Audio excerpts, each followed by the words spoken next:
Ladies and gentlemen, and everybody in between, I am Chels Bells. Alongside, we have Kiri and also Weenie slash Wine, or absolutely not wine, right?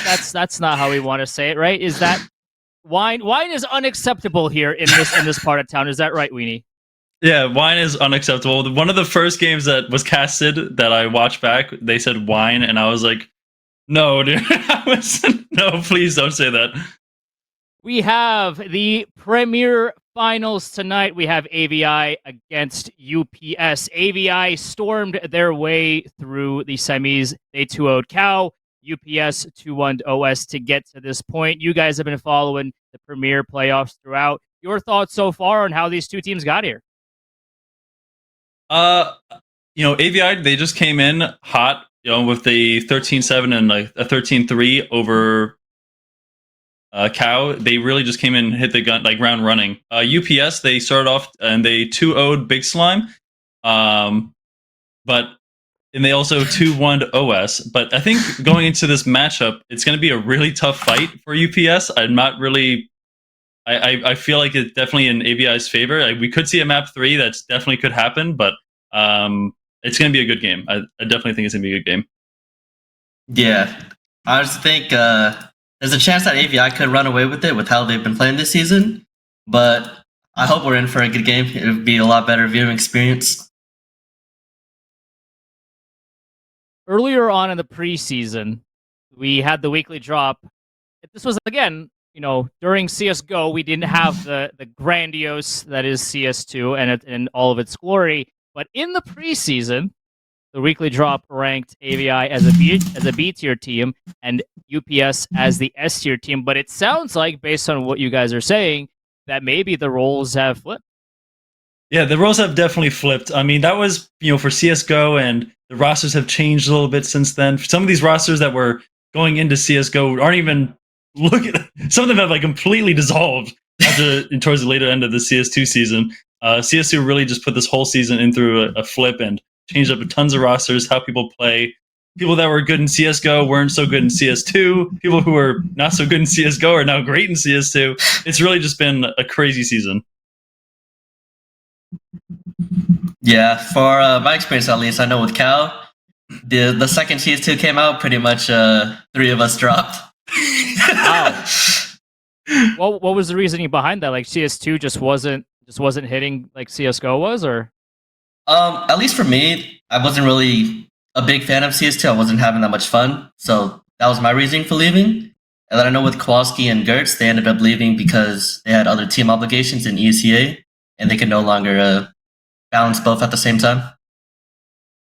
That's tough. But you know what isn't tough is we got the 2 rosters set for tonight. If we can see them on the screen here in a second. I mean, we have just an absolute firepower barrage here. We got Kando on the IGL for the AVI. We got Zlep. We got Teach, who we all know is just an insane opera. I've played against him once. Let me tell you something. It wasn't a very fun experience. You got Comrade, Katomi, Dark Potato on the other team. Dark Potato, I messaged him earlier today, by the way. He said this was his 4th season in CSC, and he has made the finals in every single season to this point. So, I mean, at least on paper, this is 2 powerhouses. Yeah, both of these rosters are pretty good. I would say Comrade UPS has definitely like turned it up a gear in the later half of the season. They started off kind of cold. They went on a few loss streak, but later into the season, especially into playoffs, they've really picked it up. And for AVI, I mean, I'm not even sure if I can point on one person on their roster that I don't feel like can drop 20 plus in this game tonight. Kiri, anything you'd like to add here before we get started here in a minute? Honestly, not sure. All good. Well, I mean, listen, it's going to be a banger of a series right now. AVI and UPS it's going to be must see TV. Now, again, we're not on TV, but hey, if you have a smart TV and you put us on, via the Twitch app, we can be on TV. If it's a kind of a gray area in terms of if we're on TV or not. But you know what? It's there. I'll allow it. All good. But this is going to be a banger of a series, 100% here as we get to the map bans for tonight.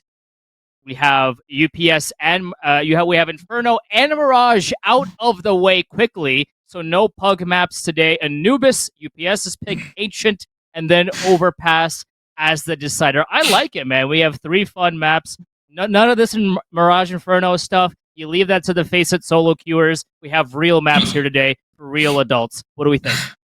Yeah, I'm not so surprised with these map bans. I mean, UPS loves Anubis. Comrade especially loves Anubis. He likes calling on it. He likes opping on it. He definitely has a feel for the map.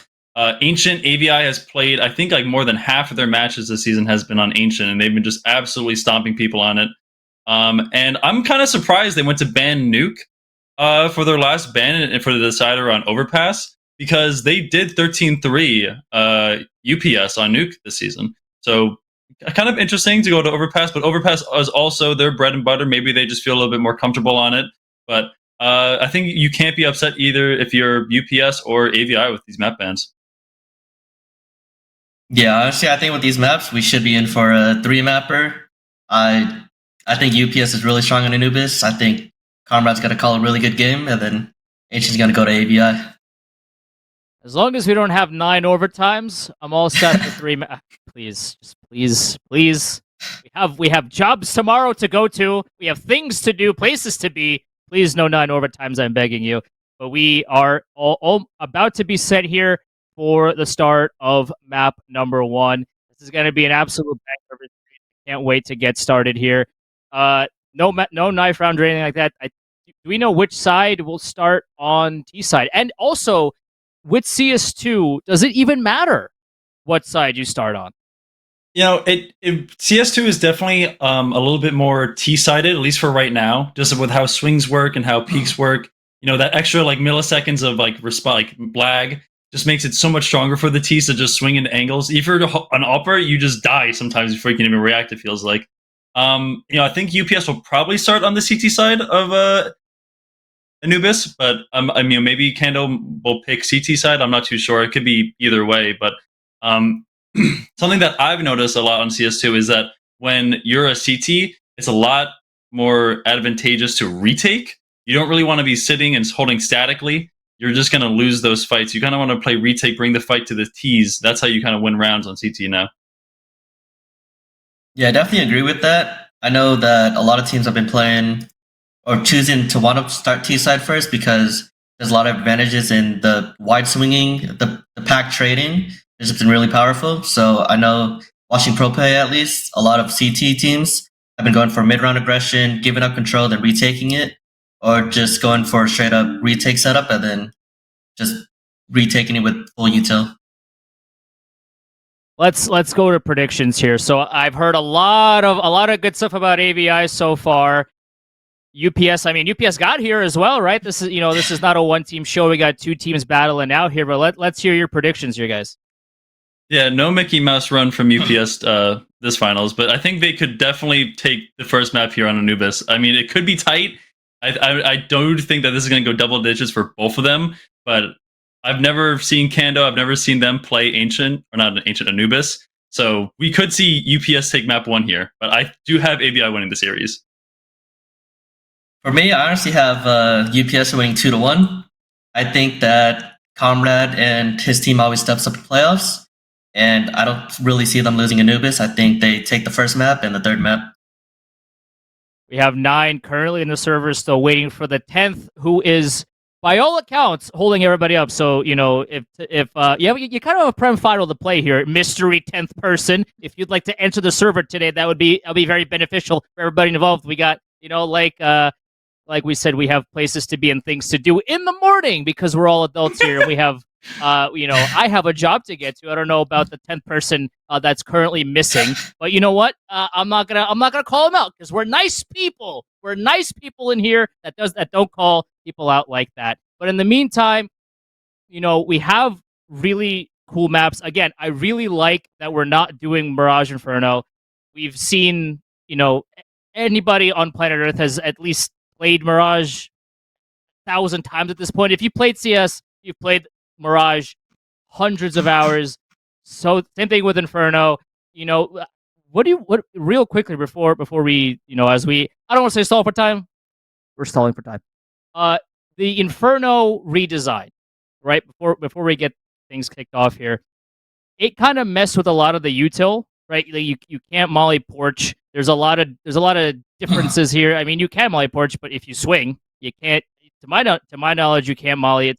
There's a lot of differences here. So I'm glad that they banned Inferno, because I think right now it's kind of a broken map. But we do have, not Inferno, we have Anubis. You're ready to go. It is the Copypastas versus the Owls in the Prem Finals. Here we go. We have pistols, and the Owls are sending 3 into rugs. We have Kando just jiggling mid, trying to see what's going on, and Zlep is holding the B main control. The bomb was mid for a second. Now he's coming to his teammates' aid in rugs. Dark, though. Dark Potato. Holding and just jiggling for the A push, but he gets a few shots off. Teach takes his head clean off, and the retake is on. The T's are out, and they are sprinting to site. Comrade also gets planted 6 feet under. Teach takes out it. The rotate Zlep. Very nicely done here, and Jung is last alive, holding on dearly for his life. Not for too long, though. The Owls take the pistol, and they have the first round on the board. Yeah, that was super clean by Owls. I mean, they just ran into there. Dark Potato got caught out in that such aggressive angle. He wasn't really shouldering enough to get info in order to fall back, and he just kind of missed those first few shots and went down instantly, and they just collapsed on the side over it. Yeah, it was kind of caught out in no man's land. I think the best he could have done there was a 1-for-1. And AVI just, like I mentioned earlier, just pure pack traded. All pistols for the Copypastas. They have bought nothing into this round. No mollies, no flashes, nothing. It's interesting, too, because a lot of times teams on that lose pistol will just sprint somewhere, usually to be main. But this time, normal default out a little bit of damage here. Teach is at 7 HP. The T's are in full control of mid as they storm in, take Jung's life away. But Katomido does find Teach. That's a little bit of good damage on his part. Katomido sprinting to B and meets Zlep, who very patiently is holding as he waits for his teammate Kando to shoot him in the back. It and Dark Potato last alive, 55 HP combined to their names. Dark Potato does spot Craddock's back. Craddock says, I have a weapon and you don't, so your head gets taken clean off. 2-0. We are going to see the buy out of Copypastas. They're going to force across the board with M4s.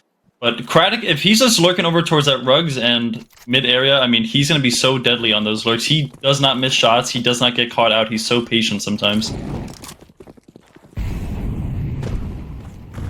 A little bit of B aggression out of the Owls so far here in round number 3. Katomi getting spin through the smoke by Craddock. He breaks the smoke with the nade as he aggresses into Z. Peeks out, sees nobody there. He takes that space. And the Owls are regrouping towards the B-bomb site. We got Zlep throwing some util B main as the T's sandwich from Z. Although Comrade could get the angle under Zlep, but Zlep, well aware of the situation, takes his head clean off, and the rest of the CTs have to save. The Owls are quickly on to 3. Yeah, again, like Craddock he just mollies behind that smoke. He's just able to spam him through Z. He just walks up on the site, finds that kill on the Comrade, and just falls apart. That round, Craddock purely, Kanda might have done like the default, but Craddock, after he got that first kill, he was calling for those rotations. He was calling for them to go up to B. Yeah, I love that he immediately took the space towards where he got that kill, and then they were able to quickly adjust, jumping off bridge down to canals, and just aggressively go for that take. Only kill the Copypastas currently have is that pistol kill on the Teach, who had 7 HP at the time. Right now, the Owls, Craddock, you have 5-0.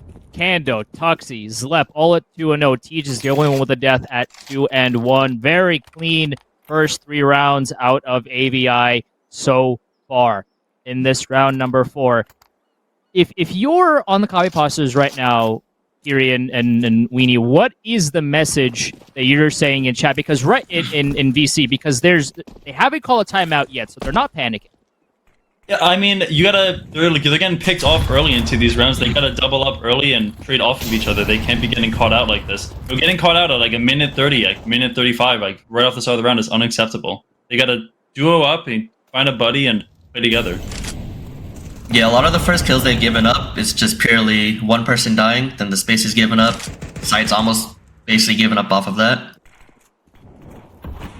Minute 20 on the clock here. The Owls are very much taking a main, but Braddock had it and gave it up. Or he's still picking up there a little bit as the T's are about to sprint and about to take a main, but Teach through the smoke gets Katomi, who is pushing out from Z. A little bit of an aggressive and maybe a confident play, but the T's are ready for it. The Owls now in a 5v4. Comrade Sniper gets a straight bullet. Now he's on 76. Jung sprinting through smokes. Gets one. Comrade also gets one as well. Comrade more. Now all of a sudden a 3v1 and the Copypastas. Wow, what a turnaround for them. It looked like the Owls were quickly to get number 4, and then all of a sudden the CTs sprinted into action and they opened the scoring on their side of the equation. Yeah, that round was falling apart for Owls, but Comrade with a huge multi onto B, just able to find those 3 kills and just turn the round really into Copypastas' favor. They had really no way of winning that round. Jung running through that smoke, getting the kill and not being traded somehow, that was just crazy. Yeah, I think that Jung kill was especially important because he added so much chaos being on the complete opposite side. Comrade Sniper right now with 126 star. Jung in double digits. Everybody else on the Copypastas right now single digits in ADR. Looking for that to improve as Teach catches a stray from Z. Try to catch him off guard, but Katomi does hit a bullet onto his leg as Kando and Tuxi also find a bullet at their toes. Did finally finds an opening for the Copypastas. Now it's a 5v4 advantage for the CTs. Very crucial for them. They haven't had one in the first 3 rounds, so this is a good step in the right direction. Kando falling from window. Katomi hears that. Teach has his swing from Katomi, but Katomi thinks the better of it. Doesn't swing. He knows Teach is there. He knows Teach is just hungry for the trade, but Katomi not giving him anything. Or is he Katomi? He's exploring. Teach misses the shot, and Katomi finds more impact. A nice round out of him, a nice 2K. And Dark Potato finds Craddock on the A main lurk, and it's all up to Zlep, the B main lurker. With 35 seconds to go, it's a 1v5. The Copypastas surely get their second on the board. Yeah, they really had a good chance there with Kando getting flashback into E-Box, but T just kind of threw the flash a little too deep. If he doesn't like running step it, I think he just left clicks it. It should pop as like a pop flash and just full blind Katomi. But after that fight didn't go in their way, they just kind of lost the round. Unless Zep is able to 1v5, but it's 10 seconds. Yeah, I wonder if going forward, AVI try focusing a little more on E-Box because it seems like Katomi's playing like really aggressive there, and he's by himself most of these rounds. Yeah, it's definitely a little risky. Just keep peeking.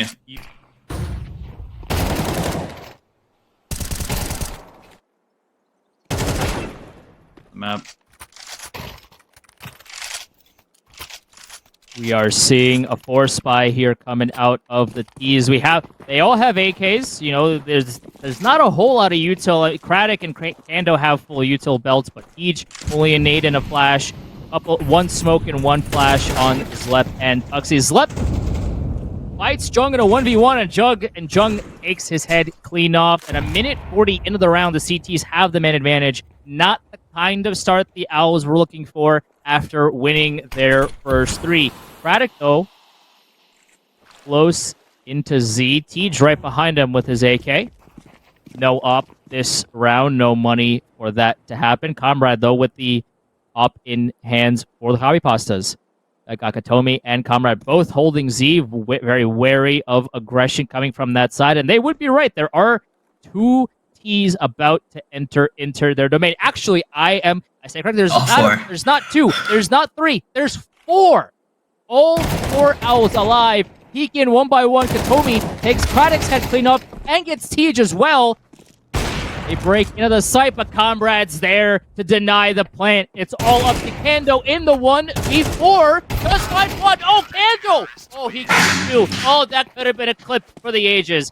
But it takes his head off and ensures that that clip will not make it to Reddit. It's tied at 3. Yeah, I think if your Owls just slow down a little bit here, take an eco, and I think keep pressuring towards mid and A. Comrade is he's gone B a few times with this op. I think just trying to pressure the other side of the map, trying to get away from the op is going to be their solution on C side. Yeah, with UPS though, I love that they didn't get complacent in the 5v4. They took B main control with util and 3 of them essentially, and then with that they were able to stack wherever they wanted. Got some pistols out for the Owls. They were up 3-0. It was close to being 4-0, and the Copypastas, you could argue, stole around that maybe wasn't supposed to be theirs, and now all of a sudden the Copypastas have won 3 in a row. Now it's their turn to have all of the money. The Owls to just run in with a bunch of pistols, hoping for some damage. As they run into A, all 4 of the 5 Owls, as Siege is the only one coming in from mid. Braddock, oh, nice couple of shots, but it takes 2 of their heads. Clean up, and a sandwich coming in into A main, and it's all Tej with 29 HP. He does have an M4 and a smoke and a frag, but it reads it well. Copypastas now winners of 4 straight. That was a huge round from Dit to essentially save an eco loss. Yeah, it was a good eco by Owls. I'm interested to see what they do now in this gun round. It'll get down to 2 CTs, really mess up their... don't let their economy run away too much. Still no offer Tej, no money for him, but he does have an AK, all 5 AKs across the board. Comrade holding a nice tight angle. He runs away as he was getting mollied off. He does spot 2 and gets 1 on the double peek. A nice shot out of Comrade. Another 5v4 early advantage for UPS. Now everyone stops. Everyone's frozen on the map. Shift walking galore.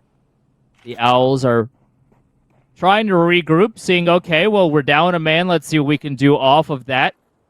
Zlep just holding B main, seeing if anybody wants to give him a piece of their flesh, and none of the CTs want to give him anything worth their weight in gold. Katomi, though, taking a look at Canal, sees nobody there, but is very aware that somebody could be close left. And does he swing it? Does he swing it? No, I think Tej spotted him, though. But Katomi, oh, so aware. Take Tej's head clean off. Oh, Katomi.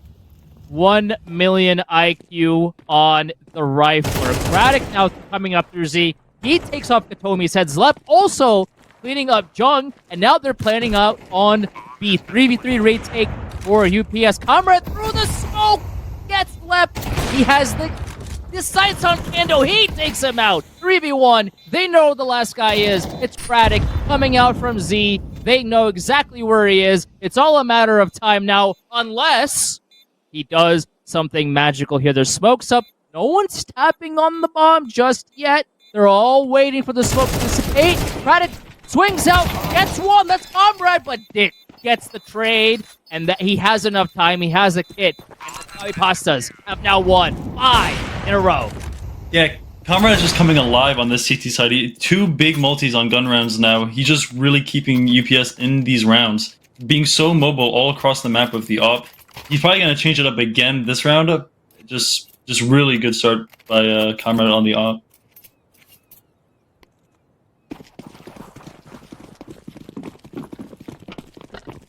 We are seeing 5 AKs again out of the Owls. It's that time of the game where they've lost 5 in a row, and they need to stop leading now while they can. And it looks like the Owls are just sprinting in towards A. Craddock already at Pillar, does find Dark Potato.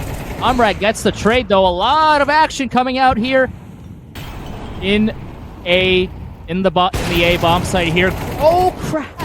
Comrade, he had the read. He had it, and he just moved his crosshair away. And it's Tej and Kando in the 2v1 for the Owls. Can Comrade make this clutch happen? or will the Owls break their streak at 5? They know exactly where he is. The Molly's coming out. They heard the tick. Nate coming out. Does no damage. Nobody close enough. Ando and Teach holding hands in heaven. Comrade flashes for himself. Swing is trying to swing out, but Bote's being very patient. Comrade gets one. Doesn't know where Teach is. Oh, Teach, where are you? Comrade's faking, and Teach reads that like a book. The Owls break the streak at 5. It's 5-4 UPS. Yeah, even on that close round, the Owls are still able to win by the skin of their teeth, pushing it down to 1v1. Comrade is just playing so well right now. 144 ADR, even though he has 8 deaths, 10 kills. He's really starting off this side hot. Yeah, I'd like to see more flashes coming in from AVI on their takes. I feel like that would help them at least get to the post plants a lot cleaner. Yeah, I'm not sure what's going on. Maybe they just don't know the smokes and just spams through the smoke. Sometimes you just gotta do it for the Z player. Teach, okay. Check him, PC. Teach just taking off Comrade's body clean off through the smoke. Had no idea. To my knowledge, he had no idea he was there. I mean, maybe if you check him, PC, maybe he does know he's there. We don't know. But Tuxie with a deagle giving away all of his funds to TJ in that op exchange, and it paid dividends for his team. 4v4. Tees are looking to walk out into B main. Jung with an MP9 swings, gets one, and he gets two. A great play with the MP9. Close range. Zlep is a little far behind, just far away enough to not be able to trade Zlep. And Teach coming out again, and the MP9 gets 3, and it cleans it up. Oh, Copypastas right back in it. They have 6. Yeah, Owls aren't really. It doesn't really feel like they're going in with like good amount of utility, not really proper flashes or mollies. It feels like they're kind of going in a little sloppy, a little dry, and they're just getting punished for it. Really, just getting pounded as soon as they hit the site.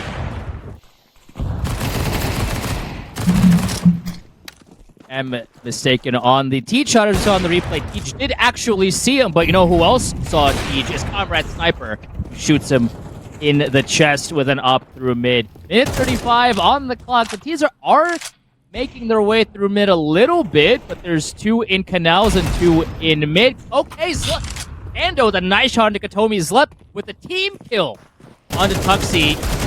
Not, maybe don't do that. It's your teammate after all. Ando cleans out Jung. Comrade with a nice trade.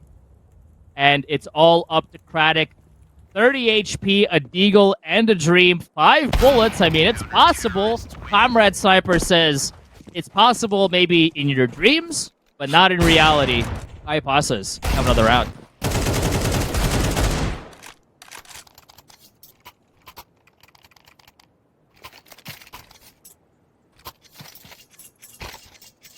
Seven for Copypastas. The Owls, I want to remind everybody, thank you for tuning in once again. The Owls were up 3-0 at the start of this game, and it looked like they were about to get 4. And then after that round, it's essentially been all UPS to start this map number 1. Katomi once again in his Z location. He's made that smoke, saying, hey, maybe Katomi is a little bit beyond where he's supposed to be. But Katomi holds his nerve. Kando does spot the Opper at A main. Maybe he spotted the second player. Unknown. But the call has been made regardless of the A main push. The T's right now, very split, but they are looking to end towards B here once again. The flash into Z. Craddock swings out, finds 1, finds 2. A nice play from Craddock. A nice flash out of Ando. Comrade misses the shot, and the Owls have cracked open the B-bomb site. It is open for business. A 2v5 retake for UPS. Are they going to go for it? It just spamming through the smoke, seeing if he can do any sort of damage. He does manage to tickle Tuxie with that nade. The nade breaks open the smoke, but Zlep finds Dark Potato and it in the head. And that will do it for first half of map number 1. They shouldn't have saved. You know what? You know why? Because it was the last round of the half. You know, Chels, if you could count, that would be very cool. The Copypastas have 7 of the first 12 rounds. Yeah, the Copypastas might just run away with this. Dit, I want to bring this up. Dit right now is 10-4. He is the promoted elite player in order to brought onto the UPS to fit their MMR, and he's playing, I think, the best game of his season so far. This guy is, you know, every time that for the time that we played him in Go and the time in CS2, he was not there. He was really not towards the top of the scoreboard, but he is showing up right now in playoffs. I'm curious as to what UPS's plan is for this pistol round with that smoke and 2 flashes. Maybe we see a tempo smoke or the CT smoke and then just pop in, try to take tempo control. Looks like the B util is coming out, and 5 Ps are all rushing into the B bomb site. Flashes out. Bomb is being planted. Nice swing out of Dark Potato. Okay, he also takes Tiege's head clean off. A 3v2 advantage for UPS. Craddock running through CT and Zlep running out of Palace. They should know where both of them are. Craddock's head gets taken clean off, and Zlep gets taken out as well. Comrade, nice round out of him. He does the spin animation with the knife. Oh, he's feeling himself. Copypastas win pistol. They have 8. Yeah, Owls is gonna. I think they should probably try and full save here. Try and get full, 5 M4s for the next round. Just try and get some semblance back into this half. You really don't want to run away here with your economy. You don't want to force too much. Klepto did buy a little bit. Oh, did Craddock just do the Nico? Craddock just Nico'd. Just a shot, and he instantly gets 180. Oh no.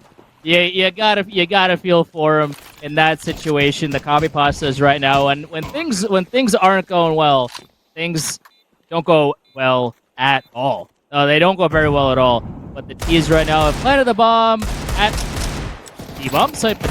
Dark Potato maybe being a little bit too ambitious there, walking through the smoke. Siege takes his head clean off, but a couple of trades going either way. Now it's a little bit spicy. Slept. Tried to get Comrade in the corner, no go.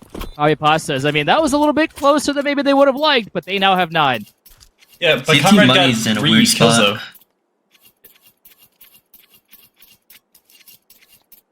though. Yeah. They are going to force, though. Yeah, I feel like I don't know, I would have rather have them full eco and actually have like some util this round.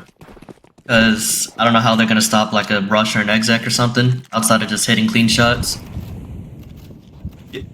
Yeah, the only thing is that Copypastas does have 3 Mac 10s. Maybe try and get some long range fights, try and catch them off. But besides that,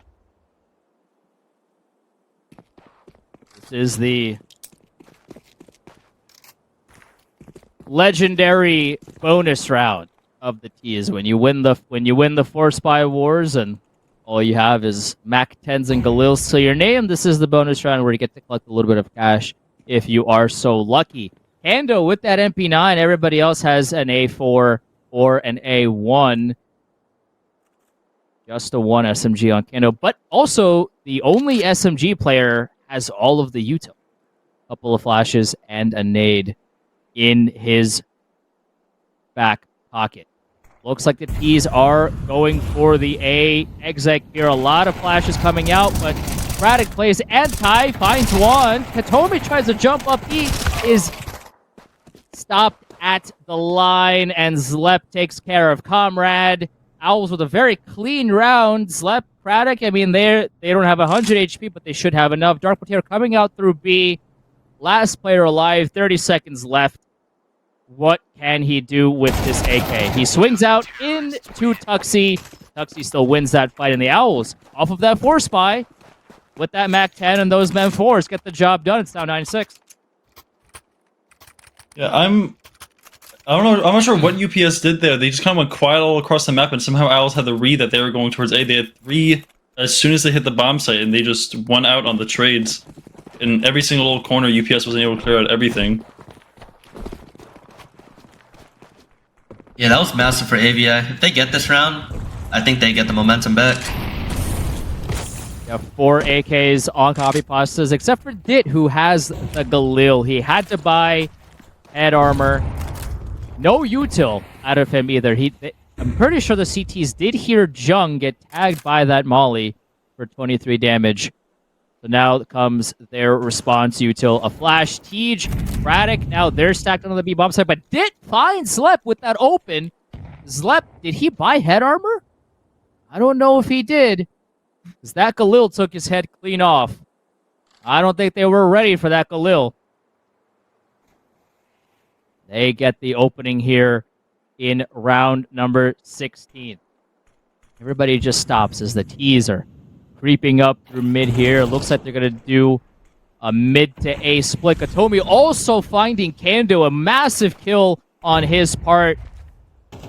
Had it flashing into mid. Okay, Katomi with another kill on the Tuxie. They know that B is open for business, and the Owls will be looking to save here. I would have to imagine Copypastas right now have blown the doors wide open on the B bomb site, and they surely, right, in this 4v2 are going to get 10.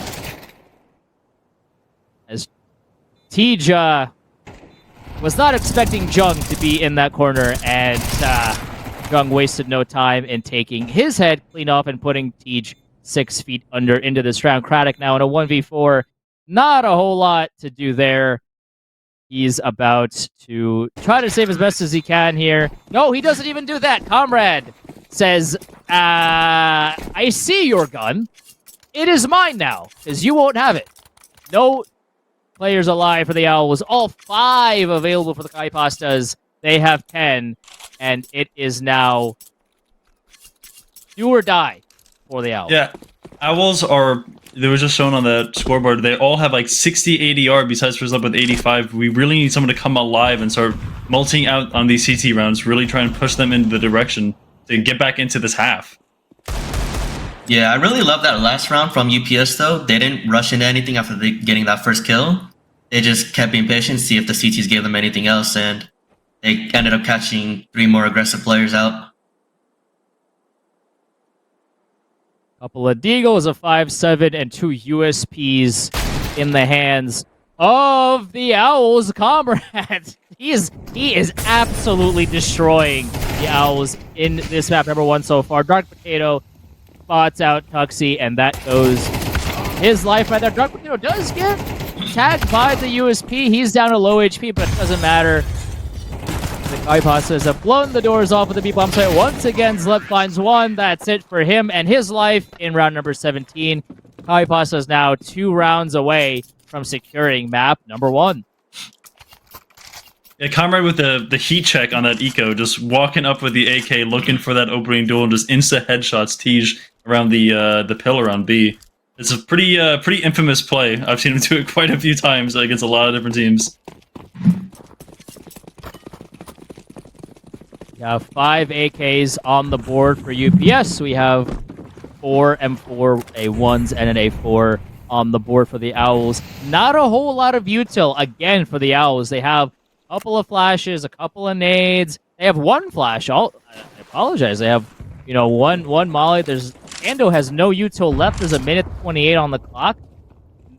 Econ for the CTs not looking good at all. Minute 20 on the clock here. No bullets have been fired, but Katomi, Dark Potato have all taken a lot of nade damage so far. It is good on the Owls for softening them up a little bit. The flash out of the tees, but Zlep swings off of it, and Dark Potato still wins that fight. Crucial, but a more crucial trade out of Kando, who takes out Katomi, trying to enter into Z. Copypastas is now making their way through mid. They do have that space now, as Zlep did give that up with his death. 45 seconds to go. Jung still just keeping an eye on B main, seeing if anybody wants to take a peek-see into B main, but there's no one here willing to give him a fight. 30 seconds now. The Copypastas is looking to group into B, but 2 players do have full util sets. They are coming out with the util. 23 seconds left. Can they make this work? Kando does find Dark Potato. Trades come in. Kando with the spray. Oh, what a play. And he takes out Jung through the smoke. That was a massive play out of Kando. He might have saved the Owls from losing this map.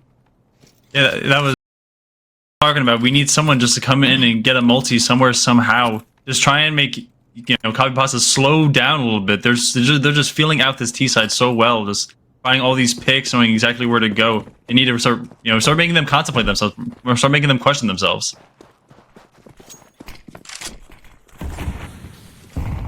Round number 19 is a go. Everybody has all of the bells and whistles they would like.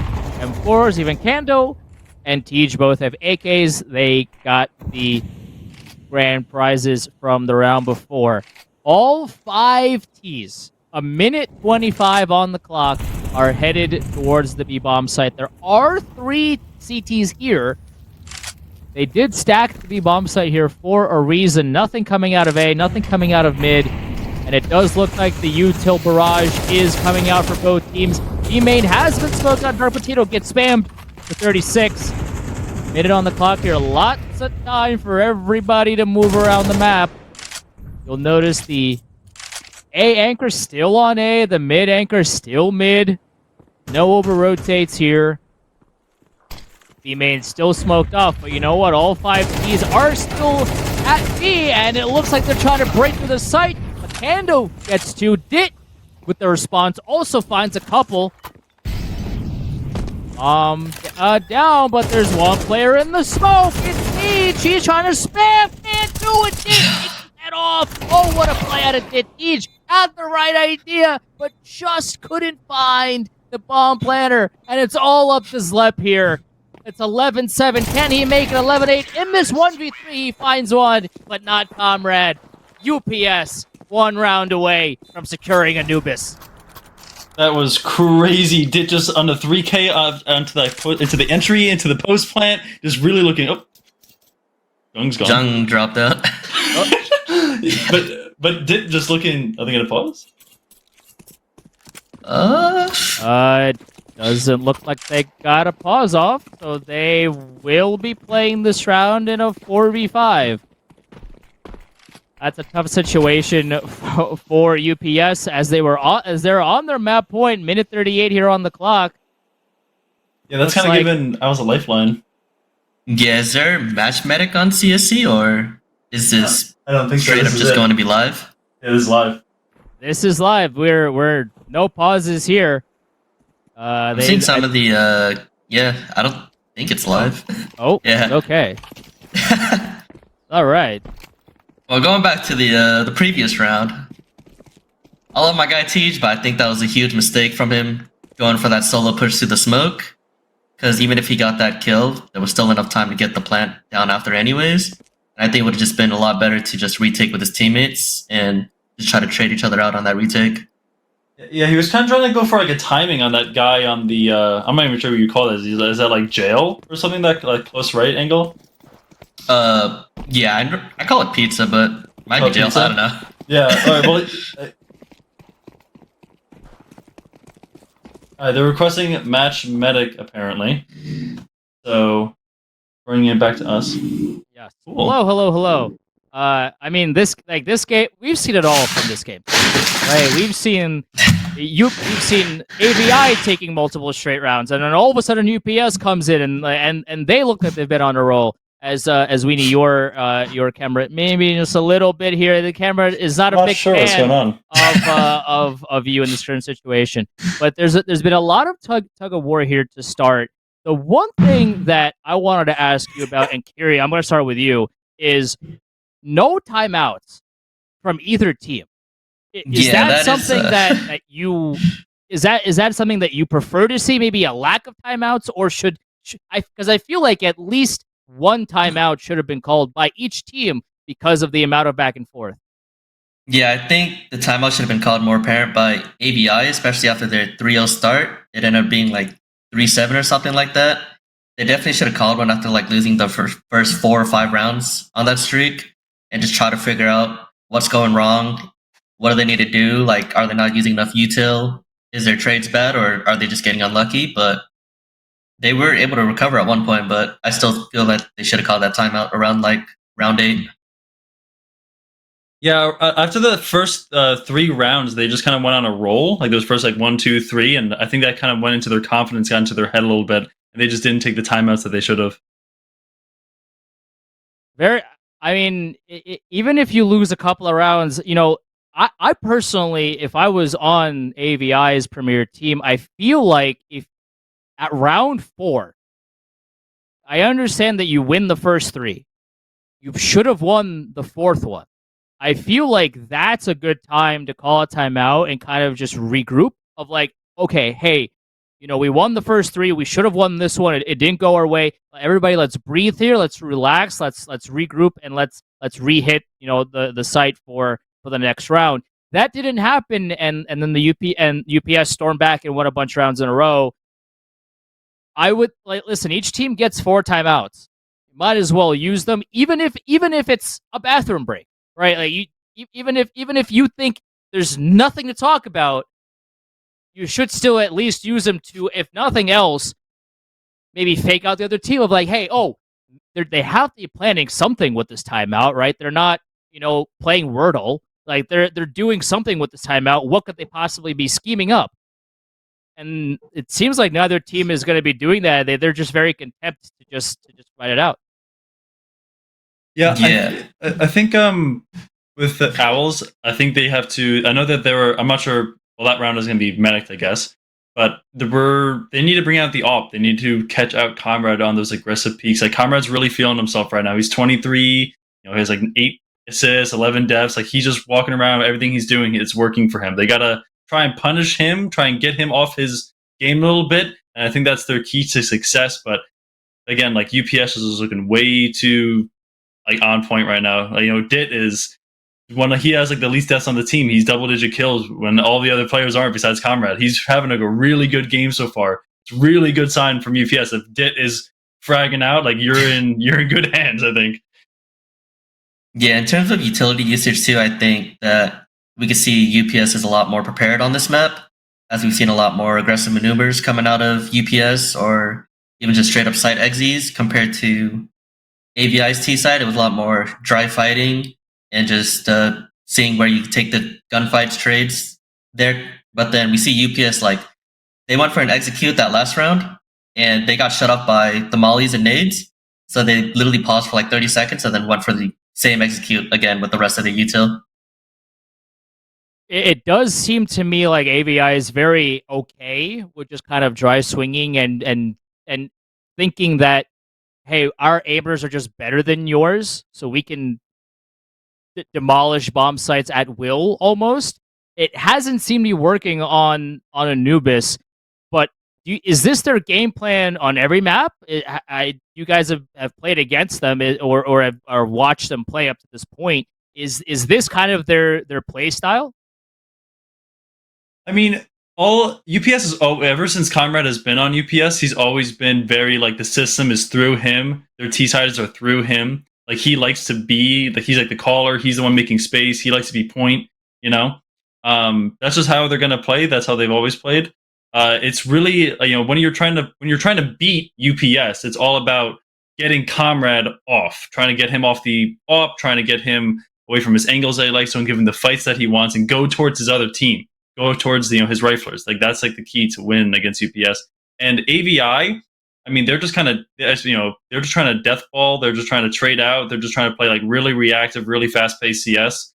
Trying to play together. But maybe it's just Anubis. Maybe Anubis ain't their map. I haven't seen them play it before. I know UPS loves this map, so I think they really could just be seeing like one team's favorite map compared to the other team's least favorite. But it could be interesting what we can see on the other maps later in the series. Yeah, we'll definitely see a different AVI on Ancient. I know they've been really strong on that map during the season, and I assume we're going to see a lot better utility coming out of them, less of the just dry fighting, but we're still definitely going to see that because that's part of AVI style. They have really strong aimers. They love taking these fights and utilizing CS2's wide swing mechanics. Yeah, the Peaker's advantage is definitely not a broken mechanic or anything. But what we are going to do is I believe we were going to toss a break here in a second, but it does sound like to me by the people at Bay or the people in my ear right now are telling me that most of the players are back in the server, so we will be back in the game here in a minute. But the peeker's advantage, I wish that they would fix this sooner rather than later. I understand, even in Go, there was a little bit of that. If you swung properly and someone was holding the angle, the Ferrari peak, like that kind of peak was still alive and well in CS:GO. But in CS2, I feel like it's a lot worse than what it was in CS:GO. Maybe am I making that up, guys? No, you're not making it up. In CS:GO, there was definitely something that was called like red eye peak, whereas like a T or a CT, you want to swing to your right just because of how your player model is positioned. You see less of yourself on the right side and more of yourself on the left side. So you wouldn't, if you ever peeked on the left side of an angle and Go, you'd show more of yourself before you saw the enemy. So, but in CS2, it doesn't really feel like that matters anymore. It just kind of feels like left, right side. It doesn't really matter anymore. Just a swing, and it feels like you're going to outreact the guy as long as you're feeling it. Yeah, 100%. It also kind of feels like the op has been nerfed a little bit, right? At least I feel like in Go you can hold angles a little bit better with the op. You can maybe flick a little bit better with the op. In our Chally playoff series last night that we got 2-0'd in, our opper Sharpie, it seemed to me like he was hitting a few shots, and then they didn't connect, and then he died, and then that was a wrap. So I feel like the op is still kind of in flux. I feel like they still have to tweak that a little bit. The op doesn't seem as powerful as it was in Go, but maybe, guys, that's a good thing. I don't know. What do you think? Yeah, so I know with the up, what's happening with the flicks at least is the flicks in this game is very different from Go in terms of when you're firing. Instead of in Go, it used to be where your crosshair ended up being at. But with CS2, the up shots or any flicks in general goes to where your crosshair is at the second you're firing. So usually, like if you're going for like a hard flick to the left or something, it'll actually be like a centimeter or two over to the right where your shot actually lands. I didn't actually know that. So when you're in CS2, like it goes exactly where the reticle is, not where it's going to be. Because I know that you could sometimes outflick the reticle. Yeah. So I was testing it like in an offline server because, like, man, my op is so trash in 2. It's just but my question to you then, Kiri, is that a good thing? Would you prefer something like that, or would you want it to go back to what it was and Go? Personally, I feel like it would be better to bring it back to what it was in Go because there was a lot more consistency that way compared to the sub-tick system. Everything still feels kind of weird, but maybe like when Valve actually figures all this stuff out, maybe the op feels better in CS2 without actually being overpowered or anything like that. Yeah, I mean, at least in CS2, the op is definitely not as powerful. I'm not sure, maybe people aren't just like used to it yet, but it feels like you have to kind of do like pixel angles. You can't really like hold out in the open anymore. You can't really hold for them wide swings. You just got to hold for like the tight angles, tight peaks, try and battle the other opper, and it doesn't really seem like it's working. It's hilarious, Weenie, because you went from being very out of focus to being somehow more out of focus. I don't know what's going on, dude. I thought that was impossible, and then you turned around and told me nothing is impossible. And Should I like unplug it and plug it back in? Have you tried putting it in rice? Because that might be the only solution here. No, I've not tried putting it in rice. It was working fine before. Wait. You're actually in focus right now? All right, he's back. He's back, everybody. All right, all right. You're looking good now. But yeah, I mean, Pika's advantage is really bad. I feel like the op is just, I don't want to say it's broken, but it's definitely just not where it needs to be in terms of comparatively to how we saw it in Go, how you played it in Go. Because you got to think about it too this way. Yeah, it's a different game, but the mechanics of the sniper itself is just fundamentally different. And when you've played one game for thousands and thousands and thousands of hours, and you've taken hundreds of thousands of these op shots, and you know to a T where every shot is supposed to go, all of a sudden you play a new game that's should be, at least in theory, as close to a one-on-one replica as the old game, but the shot is going absolutely nowhere near where you shot, and it that doesn't seem right to me. Talking about changes, they actually just updated the game as well. I just sent you the release notes. Yeah. They mess with the visual and audio feedback from the subtick input. Okay. Do you know what those words mean? Like, I feel like I'm Kel from that scene in Good Burger, where he's just reading off a piece of paper and he's like, and he's like, I know some of these words. Like, that's what that sentence means to me. Well, something that I saw videos on, at least for like when CS2 first came out, was like there was a desync between like shooting, like if you click like left click, and then like when it actually happened in game and the animation happened, there was like a ton of issues with like animations playing and when it would reg, and like it was just all way different than CS:GO, like a lot more desync. But maybe this is what they're fixing. Maybe they're finally fixing that desync. I'm curious as to what they're fixing with the movement acceleration, the visual and audio feedback of that. Is that? Do you guys think that's something to do with the Y swings, or? Well, the audio feedback might be with the just like sounds in general. Maybe they changed sounds again. Like I'm not too sure, but I think they did fix jump height. Now jump height is always going to be consistent.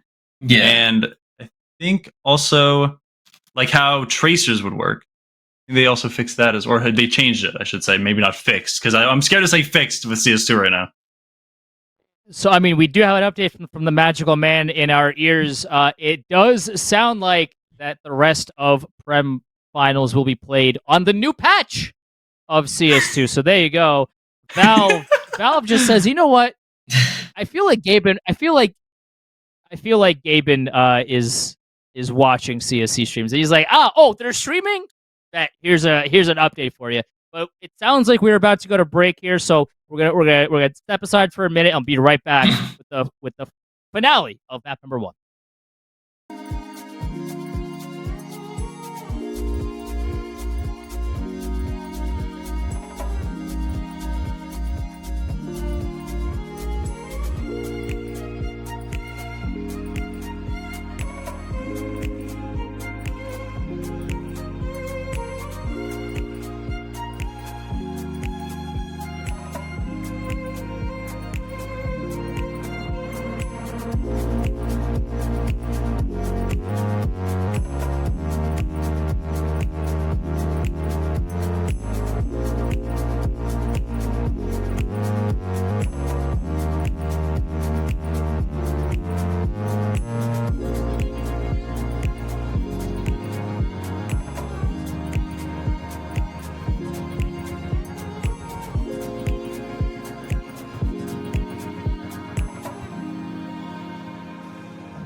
And we're back. All right. So after a large, listen, there's been map fixing and medicing and all of that fun stuff. You know what? The funny part about all this is that I don't hear any game audio. But you know what? If UPS just wins this one round, it's all good. God. But you know what? No way. Foxy with the UMP 45 says, "Oh, absolutely not, Chels. You're not getting game audio because I just got a 3K with the UMP. It's all up to Katomi now to win this map number 1, or will AVI extend Anubis here? Katomi 37 HP, Kando and Tej at max. Katomi just spotted by the shoulder of Tej. He has no idea about Kando. Now we have game audio. All right, thank you, Man of the Sky, for helping us out there. Kando with the backstab. Oh boy, listen. Everyone's been through a ride. There's been a patch in the middle of Prem Finals. There's been a 3K with the UMP. This game has already had everything. Yeah, that was a call purely based off the extended pause. Just like, later, let's just run out, guns out, and just try and catch them off guard, try and catch them lacking. And Tuxie with a big 3K to keep AVI in this. Yeah, knowing the eco situation, that was very questionable to just rush. We have a force spy from the UPS here. They are on match point. They have rounds to play with it. With the AK, 4 AKs on the board. Dark Potato, the only one with the Mac 10. And the CTs have all of their goodies. Oh no. To their name, but Comrade Sniper sees Tej peeking out just a little bit too far. And he finds the man advantage for the T's now. A minute 10 on the clock, and the T's are kind of just sitting back and waiting to see, hey, AVI is a man down. Will they aggress? Oh, but Tuxie sees Katomi, and that is the equalizer right there. Tuxie running away from A, but the CTs know it's not A, as the T's are accelerating in through B. The util is out. The spam out of Kendo gets one's left with another one. 40 seconds to go. The T's Jung is very close to death, but Comrade, though, makes it interesting. Finds Lep's head, takes it clean off. The plant tries to go down, but Kando says, not today, like Kembe Mutombo blocking a shot in the NBA, and Comrade Sniper sees the ground, and Kando takes his gun as well as a bonus prize, and now it is 9. Another huge round from Kando coming in from that BXZ. He's gotten so many kills just spamming through that exact smoke. Yeah, and he's finally coming alive on the CT side with 19 kills now. He's trying to push AVI over. And yeah, Comrade just catching off all these like 1v1s happening. So many people around. Seeing 5 pistols for UPS now. It's 12-9. We're just a little bit closer now. I mean, it's still UPS's game to lose at this point. All they need is one round, and Anubis is famously pretty T-sided, but you never know when things start to snowball out of control. Tuxie, though, with the opener on the Comrade. And everybody else now either going through mid or through Zeke. Atomi just holding for the push, seeing, hey, maybe one of the CTs gets a little bit antsy and doesn't check me. We'll see how that goes, as the T's are about to go through mid, and now they're just sprinting away, or are they? Very interesting plays out of them. They're just making a lot of noise at mid, taking no map control, and then walking back to where they were. Okay, but Jug does take Tuxie's head clean off, but Tej and Kando say, I mean, listen, you got one, but that's all you're going to get, my friend. Tej and Kando cleaning up the loose change at the B bomb site, and now all of a sudden it's 12-10. Yeah, UPS has the economy not too great. They're not gonna have so much util, just 5 AKs and one flash, one smoke on 2 of their players. They're again, Comrade's probably just gonna try and walk out somewhere, but they do have an op on CT side now. Each has his famous op in his hands once again. The quick B main control out of Kando. He does take a look and see if there's anybody close. The answer is no, but Comrade close at hand. Couple of rotates from the Owls onto other bomb sites. Could be a false positive as Katomi flashing himself into Z. As the B take is on all 5 keys, either in Z or in B main. Kando finds one. Can he get the second trade? The answer is no, because B main isn't smoked off. Comrade and Katomi clear open the B bomb site. Craddock eats a nade on 66 HP. 4v3 retake is on. The bomb has been planted. 40 seconds for the Owls to bring back map number 1 in this Prem final best of 3. We got Kiri, we got Weenie, and I, Bells Bells, along for the ride. Appreciate you listening. Appreciate you stopping by. Letko finds the open.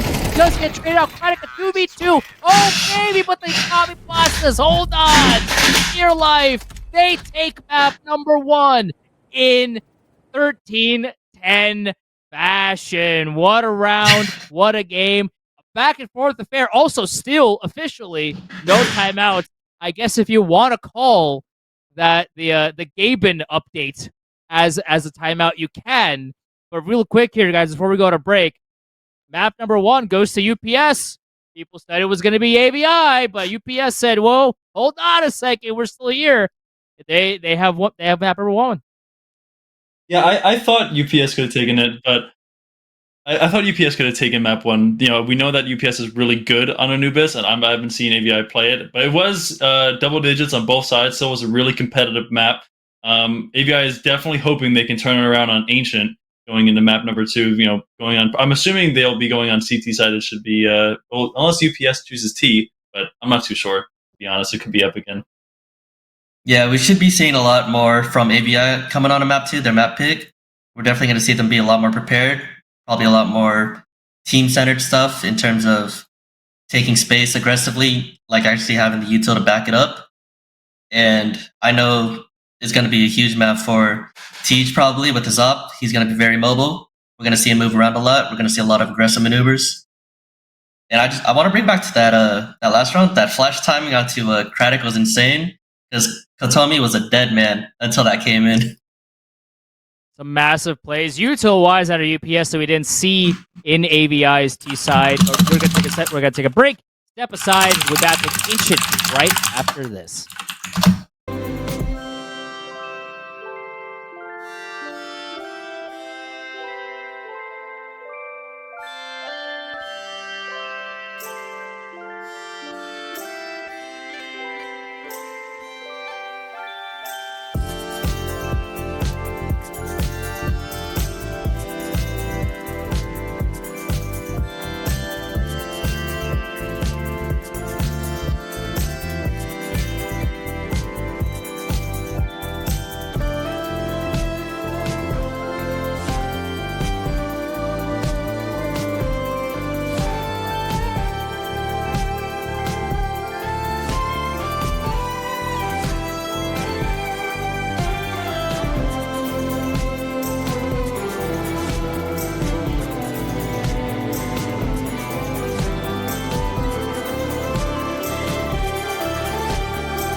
All right, we are here with map number 2 alongside Kiri and Weenie. I am Chels Bells. Thank you so much for joining us here on this Wednesday evening. We have Copypastas and the Owls in map number 2 of the Prem Finals. It does look like the Owls are going to quickly come out with a piece split. They have smoked out long. Young trying to retake some kind of control from short, but a couple of fights don't really go his way. Comrade gets taken down to 3 HP off of the dink, but he does, with that 3 HP, take Pando's head clean off. Jung, okay, Comrade, a second kill, 3 HP. Someone just sneeze on the man, and he'll die. But no, nothing. Nothing. Get in, and Zlep runs through the smoke, sees the error message, which, for those that are new to our streaming services, it should be a chicken, but CS2 is weird, and Gaben refuses to help us with any of that. Chickens. I apologize. I got word from the man in the sky that the error message is the defuse animation. Those are the lines that you would normally see when someone's defusing the bomb. That is what the error message shows instead, because Gaben. That's kind of the best. I don't, Gaben, please, I'm begging you, please fix. Anyways, both teams have 4 spots. Negev coming out. With the Negev. Somehow gets 2. Sometimes you just gotta give it to him. Teach does take 1 in that 1v3. Jung finds a trade. Unfortunately, Jung doesn't pick up the Negev, and the UPS takes both rounds to start. That's a crazy play with the Negev. I've never actually seen it used like that, but it kind of worked out for him. I doubt he tries to do that again, but we're at this point of the season where we see Negevs. That's where we're at. We see a half buy here out of AVI. Some Deagle, some Tech 9s. The swing from Katomi finds 1, finds 2. Zlep tried to get the trade out, but unable to get anything done. Clean round out of UPS. Comrade, the only player that will go down. Funny enough, he was the one that went down. He was the one with 3 HP in that pistol round that somehow managed to find a way to get 2 kills before anyone sneezed on him. So UPS off to a quick 3-0 start. What goes unnoticed there is Dark Potato's reflash there into a triple swing min to get all those 3 final kills. We're seeing a lot of the UPS util being used very effectively and efficiently. We're seeing some stagnated util coming from AVI, but definitely not close to what we're seeing out of EPS. Now, bomb has been not only spotted, but dropped in A main. Copypastas have it in their sole possession as everybody starts to quickly rotate. Bacratic and Huxley say, wait a minute, where are you going? You're making a whole hell of a lot of noise. I don't think you know that we're both here to put a stop to your sprinting. And the boost says, hey, Craddock finds not 1, but 2. Oh, man. He's on a ripper right now. 1 to Katomi. Oh, he gets 3. Oh, what a play out of Katomi. The 1v3. The Owls, they had it, and they lost it. Oh, boy, what a play. yeah, that was crazy. Craddock, I was gonna say Craddock is so good in these post-round situations. We didn't really get to see it on Anubis, but all that goes into the air as soon as Katomi's able to triple up like this, and they just are caught lacking, to be honest. Yeah, I was kind of hoping AVI would actually save here and actually prioritize getting some more util, because it seems they're still getting caught off a lot early off of just not having enough util, not being able to flash CTs off their angles. Seeing the force spy come out for AVI. Katomi finds Tej just swinging dry into mid. The Quick B take coming out from the T's. The flash out by Jung. Did gets 2. The 5v2 turn 5v1. Last person's alive. Kendo finds 1. Okay, finds 2. This is a little bit spicy now. Kendo also with the bomb goes into Jag. Do they know off this timing? Where did he go? Where could he have went? This is spicy now, but Katomi with the read. Shoots Kendo in the back. Oh, baby, UPS is feeling it. I think this is a time where you take a timeout when, this round or the next round, just try and talk things out, try and figure out, what you want to do. Like, what is your bread and butter to get one round, but I don't think Owls are going to do that. We have 1 flash on Canada. I want to see what they do with it. Ancient, a historically T-sided map, or at least as close to a T-sided map as you can get. Right now, looking heavy CT favored. Oh, nice shot out of Kando, but only can find the 1 here. The bomb will go down. Laborly, but it does find its way onto the bomb site. Last player alive is Lep. UPS will defuse here with no issues, as Lep will try to save the armor that he has accrued. Tried to get Comrade after the bomb defusal. All he found was bullets in his Kevlar. And the Copypastas now are winners of 6 in a row.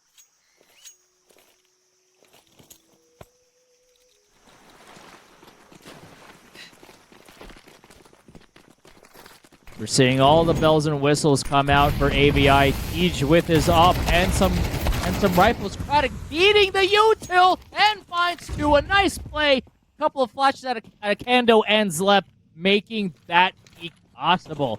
Quick 5v3 for UPS. The swing at Craddock gets himself a 3rd. Dark Potato does get a trade. A couple of trades going his way. For a 3v1, they know the last guy is. And the bomb is sprinting out from A main and will look to go into B. Tej very smartly holding on to mid. Dark Potato tried to go for the quick rotate.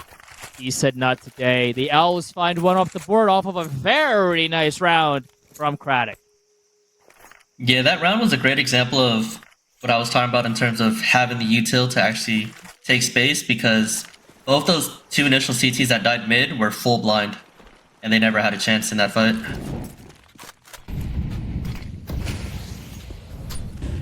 Good usage of util being used there. For those that don't, maybe don't throw flashes for their teammates, maybe you should clip that, write that one down, save that in your back pocket. You should. You bought the util, might as well use it, right? Go help your teammates secure the round, get some kills. Get that leadify rating up. Tugsy takes the swing. Katomi was ready for it, but the bullet finds Katomi's head, and it takes it clean off. Now the Owls have another man advantage. Comrade takes a couple bullets, but was able to find the trade on the Tuxie as the T's swing out and take the bomb site, but Junk finds a double out in the open. No one holding for short control. Okay, wait, Zlep, the only one left alive. They know exactly where he is. They're defusing the bomb in the smoke. They're using the smoke against them. Oh, the spam. Okay. Yeah, oh, just couldn't land the last bullets needed to get the diffuser off the bomb. UPS has 7, and AVI is not looking good here on map number 2. Yeah, they're really not getting comfortable at all. They should really be taking a timeout, just trying to talk things over, but they're just not going to. They're just going to keep running it down.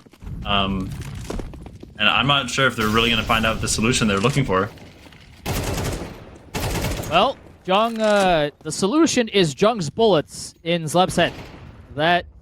That's one of the solutions. I don't know if that's the one they were looking for, but that's the one they got. Yeah, I'm scared we're starting to see the mental deteriorate here from AVI. Still no timeouts being used either. Craddock pushing up all the way through short, finds 1, he finds 2. Craddock and he kind of overheated a little bit. That was ambitious. Listen, Craddock, you got 2. Maybe don't try jump into CT like that. You gotta know someone's there, but you know what? Doesn't matter. Tuxie finds Dark Potato on the mid rotate, and it's all up to Comrade in the 1v3. 100 HP. He has a sniper. Okay, Kando tried to walk through it. Said hello, how you doing? I got a sniper, and I'm not afraid to use it. They should take down Teach, but it just got off the mark. And Teach with his pistol, runs and gets Comrade. But that nade, was so juicy. It was the absolute right play. Just missed Teach by inches. Oh man. Yeah, that was a huge round from Craddock, but it's not something really replicable. So I'm really hoping that we do see something more team-oriented, something that helps them take the site better or any map control as a team. Because they're still relying purely on solo plays. The mid util being put out by the Owls. A shot onto Comrade gets him in the leg. He's on 18 HP. He has to move away from where he was as Craddock is walking into a fire sale. He does find one, but his teammate Jung meets him there and trades him out. But the Owls do find that the A bomb site is open for sale. They've been heavy pushing towards B, but this round, after that quick trade, have discovered that the A bomb site is wide open for business, and they plant the bomb and look to win their 3rd round here on Ancient, and they will. There's a 4v2. Comrade Sniper at 18 HP has to save. Jung, his teammate with full health, is helping him maintain that op. The Owls, okay. I mean, a couple of rounds here on the board. It's not what they've been looking for, but it's a little bit closer.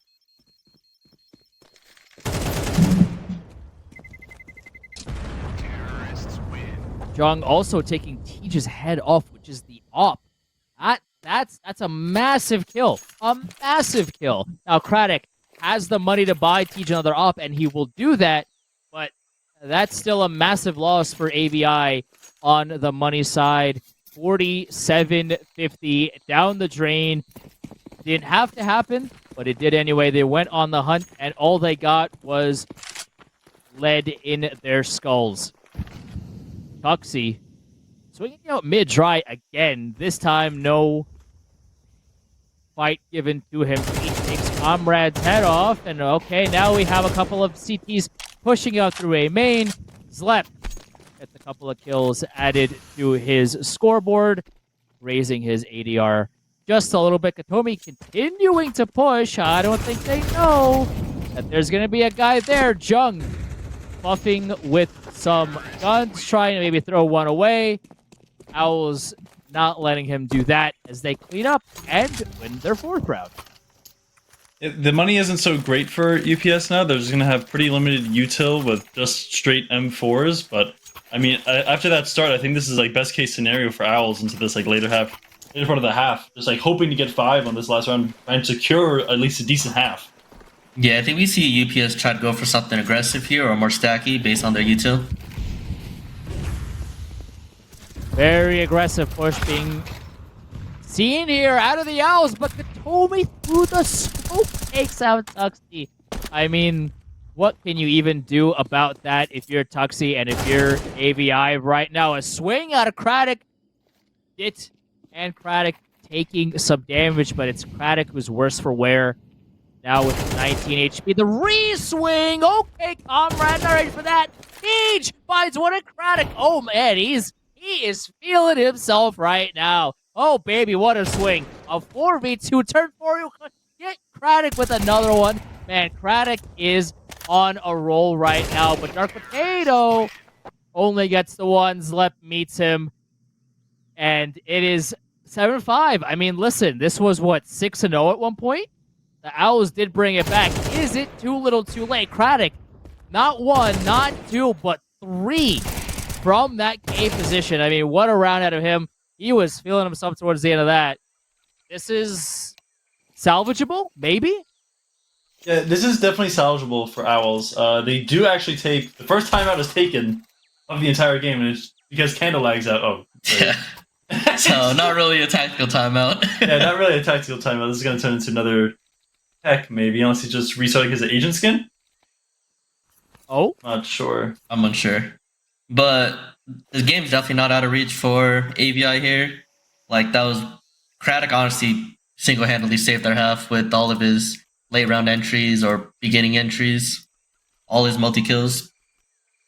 Yeah, that half was gonna run away to UPS. They could have easily have gotten 10. Also, was for Craddock just walking out, getting those 3Ks, and does turn into a tech pause. Another timeout taken. It's tactical again. Does that count as their We're getting two different. well, they weren't using them before. Something. It should. They weren't using their timeouts before, so you know what? I mean, you might as well use them for Kando, because should be a tech pause. Thank you, Mecha. Appreciate it. Yeah. Kando is still not back in the server. Yeah, I mean, listen, UPS was looking like they were about to run away. It's interesting. I'm interested to think about, what was said in VC in between those rounds, because there's no timeout being used, so they didn't have a lot of time to kind of regroup and think about what's going wrong. Instead, they just kind of pushed through it and ended up winning 5 of the last 6 rounds. I mean, whatever was said, it worked. Yeah, I think.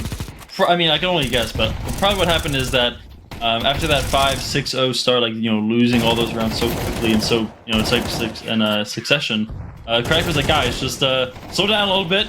Let me walk out. I can just walk out. That these guys are bad. I can just walk out and headshot them. So I think that's probably what happened. Craddock just called for himself that he's gonna walk out and for the team to follow his pace and his timings. Yeah, exactly like that on 7-1, and just get him back into this half. I would have been very interested. I apologize, AVI, but I would have loved to see that round out of Comrade had that nade went down. If Teach died with that nade from Cave and it turned into a 1v1, would have been very interesting to see how that round would have went. Because if Comrade would have brought that back as the game is back here and Kando is back in the server and we're off to the pistol round, I would have loved to see just how this game would have evolved. But in any case, we have pistol round here. Round number 13, the mid push. Tuxie still fighting in Donut. Okay, his teammate is there, but Kando couldn't do anything about it either. UPS breaking open the bomb site. Craddock only finding one. Zlep out in Zlep out in CT. Comrade makes short work of him, and they know exactly where Craddock is now in the 1v4. They know he's on B. Where could he possibly have gone to? Has to be either CT or Donut. There's no way he walks A main. If he runs there, they hear him from a mile away. There's not a whole lot of time for this. He has no kit.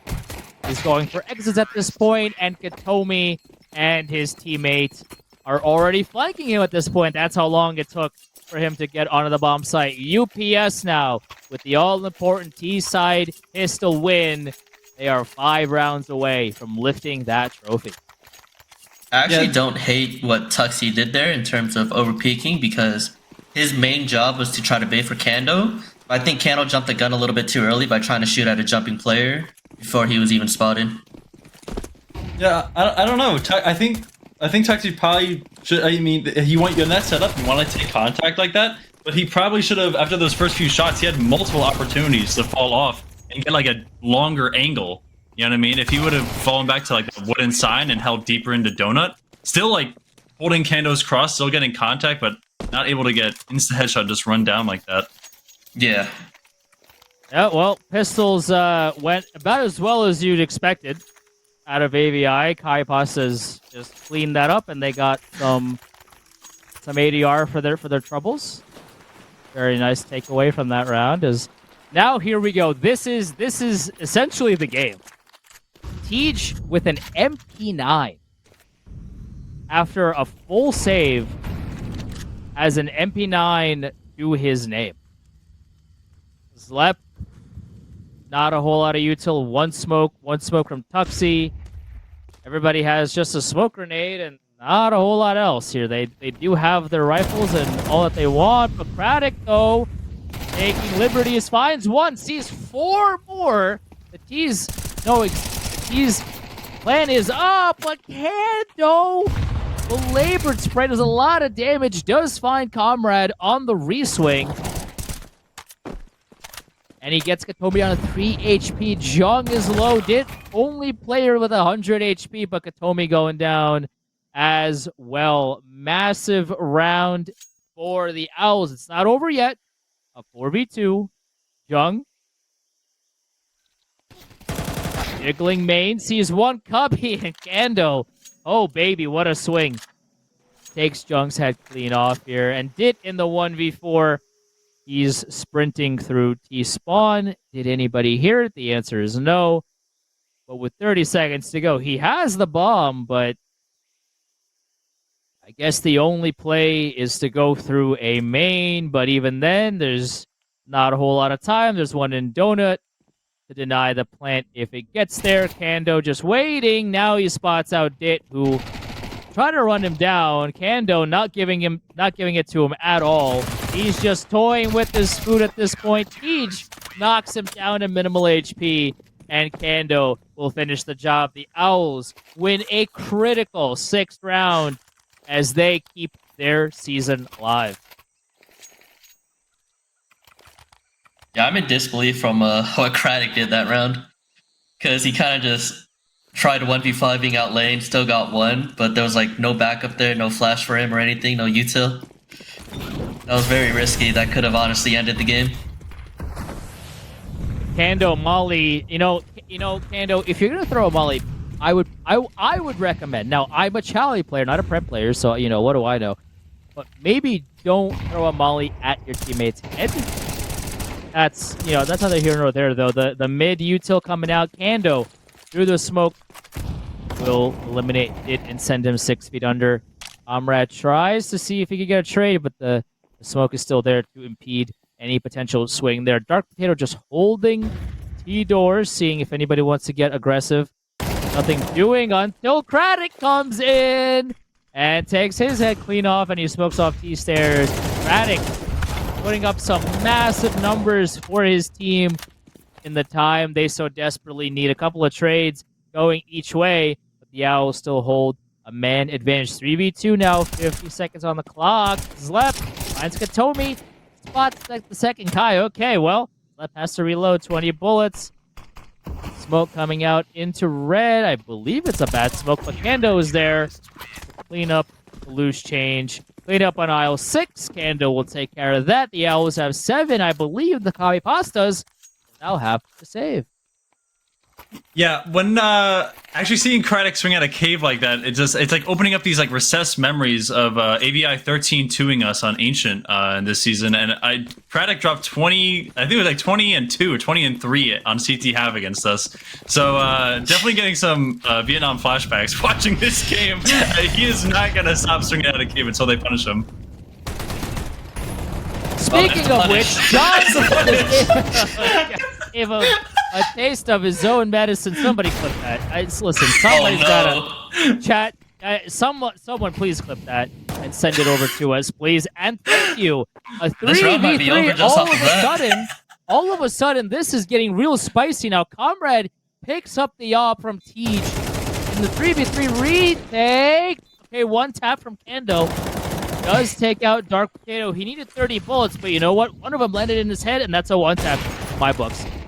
Comrade, though, does find one. Jung with the swing. Okay, to 1v1. Oh! What a shot out of Kando! Oh, man! The Owls somehow find a way to bring that back. Oh, baby, Kando just saving the season once again.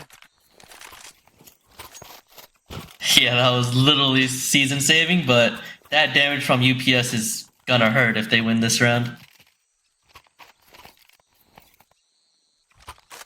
The Econ is hurt, but you know what? The Owls somehow found a way to win that round despite perhaps them having no business doing it, despite UPS at the beginning of the round just having a bunch of pistols.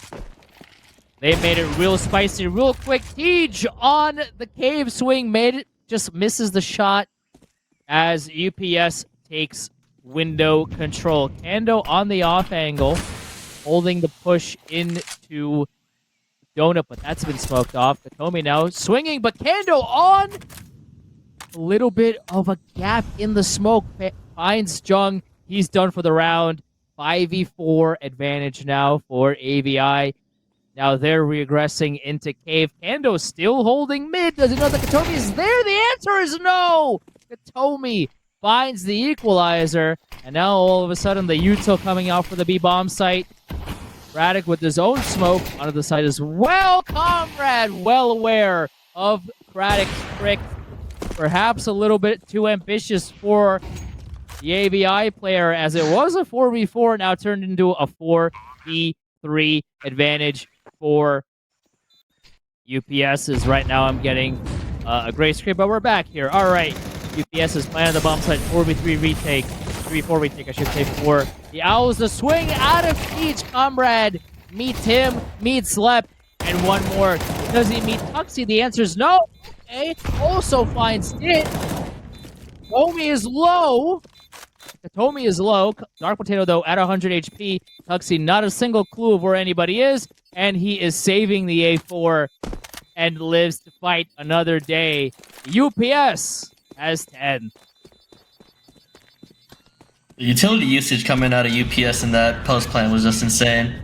Molly pushed Tej forward for a free kill, then after that, they reflashed Comrade back into the angle to get more. That was just really clean from them. I'm not even sure if you can justify.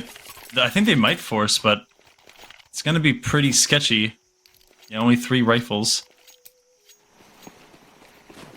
They are forcing, for better or for worse. Again, there's no timeouts. They're just going for it. They must have had a game plan for something like this to happen. I mean, a quick trade, the util from Zlep does get Jung out of the round, but quick 8 take out of UPS. Katomi finding Kando. Now it's getting real scary for AVI here. They're down. They lost map number 1. This is their map pick. They're down 10-8, could be 11-8 here. They're very close to being 2-0'd in this Prem Season 12 Grand Finals. Dark Potato out in A main, fighting one player, but all he's doing is stalling for time. Tuxie, though, does find its head, but Comrade gets the quick trade. Okay. Copypastas look to have 11 here. Tomi is low, Dark Potato is low. They might both die to the bomb or to Craddock, who takes out Dark Potato. One more for the ride. Comrade says no. And Katomi and Comrade Sniper get out of the round with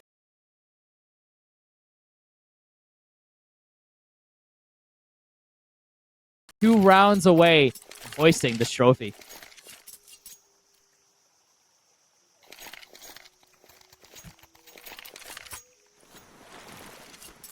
Round number 20. The CTs are full saving. There's a couple of Deagles on some players with a little bit more cash. Other than that, though, it is not looking too great for the Owls in this map number 2. A literal USP shot out of Zlep. They spotted him, and Comrade makes quick work of the B-ramp player. Craddock is out for the round as the T's are looking to swarm the bomb site, but they don't clear. They don't clear Cubby. Tej with 1 almost gets to Comrade, able to bail out his teammate who didn't clear Cubby.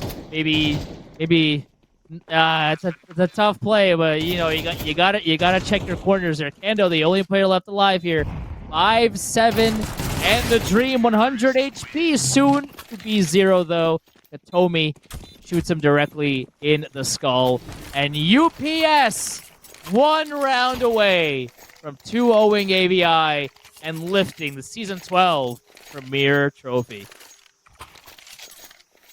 That would have been really interesting if Tej got that second kill there. I was starting to get flashbacks to what Siren did before on Bet Boom. He was able to get 4 kills from that spot with the USP against the full gun round. What do the Owls do on their map losing round? Braddock with a shotgun. Okay, that's the, hey, in CS2 it's viable. He does spot one in elbow. And now a bunch of silence for one shot out of the AK-47. Everybody on pins and needles here, minute 20 on the clock. What do the Owls do to save their season? UPS 1 round away from hoisting the Premier Trophy. What do they do? Zlep backing up from A main. Now he's holding the headshot angle on the bomb site. John with the timing. Oh, Braddock punishes him with that auto shotgun. Oh, no. Oh, the timing. You gotta love CS timing. Couple of mollies coming out from the A main site, and they take 1, they take 2, and Comrade also takes out the donut player. Tuxie's down. It's all up to Tej and Kendo. Our 1 player is Tej. Takes out Katomi. A 2v2. Comrade takes out Tej's head. It's all up to Kendo in a 1v2 for the save of the season. Makes a step. They know exactly where he is. The smoke coming out on the bomb site. He fakes the defuse, swings out. Conrad takes his hat off, and UPS and Copypastas have won the Season 12 Premier Trophy. Wow, that was insane. That was insane. Comrade is really playing up to his MMR, as we say in Prem. Just absolutely 2 monster maps, like 30 bomb on the first one and 28 kills to end it. He really just brought UPS into the series and made them. He literally won. He felt like he won the series for them. Yeah. And in that last round, I want to highlight Dit there. Even though he had a really tough game, he ended 4-16. He was able to get that 1 tap on the guy default to really open up that round for them and get them into the post plant cleanly. Wow. We came into this thinking, okay, well, AVI was dumpstering kids the entire season. They were going to come in and roll UPS, and it was either going to be a sweep or an AVI 3-map win. This is going to be, them all day long. And then UPS came in and said, wait a minute, guys, I don't know if you remember us, but we came and we shot those birds out of the sky. They 2-0'd AVI, and they looked really, really clean doing it. It was very close. Early on, there's a lot of tug of war going on Anubis, a little bit of tug of war going on Ancient, but UPS looked like they were in control of Ancient the entire way. Got a little bit close in the first half after the first few round wins for UPS, but they looked like they were in the driver's seat the entire time. And UPS 2-0s AVI to win Season 12 Premier. I mean, what a series, boys. Yeah, I'm going to sound like a broken record, but honestly, the big difference in that matchup was the utility usage. We didn't really look at the scoreboard in game in terms of that, but I'm pretty sure UPS ran away with enemies flashed or utility damage done just based on what we were watching. And they never really peaked without having multiple players there or just off of a flashbang. It was very clean CS from them today. I really. Oh no, go ahead, Weenie. Just UPS, like, they really came in. They really played like their best Counter Strike. Like, as soon as playoffs happened, they started playing their best Counter Strike. They really showed up. No Mickey Mouse. They really they really played well the entirety of playoffs. Like, they just really just like close out every single series. It felt like it really did feel like the util was just on different planet from UPS. It really felt like their flashes, all their mollies and the smokes. It just felt like they were clicking on all cylinders. And AVI, we saw this. A lot of it was on Anubis. They did this a little bit on Nation as well, but it just seemed like they didn't have enough flashes. It didn't seem like it didn't seem like they had enough util support to really come in with their aggression on a lot of these rounds. But we do have Comrade Sniper coming in from the winning side in stop by and say hello. So, comrade, we welcome you here into our lounge here. We want to congratulate you on a trophy win. You guys performed incredibly. Take us through your map picks. Take us through what you guys were seeing on Anubis and how you were able to roll an ancient like that. Yeah, so first off, thanks a lot, guys. It was a great win. I'm so happy to win with the team. Those are some of the best guys. It was just a great time. Like, it was really good once we got things rolling, playing with that team for the rest of the season. For Anubis, I think, we looked really hard into playing Nuke. We thought about it. They left both open, and it was a long, hard think, but we just thought, I don't think we've ever lost on Anubis all time, almost. So we just thought, why not? We're going to pick it. They probably are thinking we're going to go Nuke. And then going into Ancient, we basically knew that's what was going to happen. We kind of resolved that was probably our best off-map pick, and it was their map. So we were willing to let them have that because God forbid we go to something like Inferno or something where we have no idea what we're doing, to be honest. And then going into the end, we really gambled Overpass because we didn't want to play it at all because we know that Kando didn't want to play it either. But they ended up looking at Overpass and Nuke and just going, yeah, we're not going to give you 2 map picks. So we were really playing our hearts out trying not to go to Overpass in the end there, to be honest. Comrade, I just you really have been playing like lights out Counter-Strike the entirety of playoffs with your squad. I mean, really just like turned it around from the regular season. Are you gonna bring all of these guys into your ESEA team? I feel like that has to happen, right?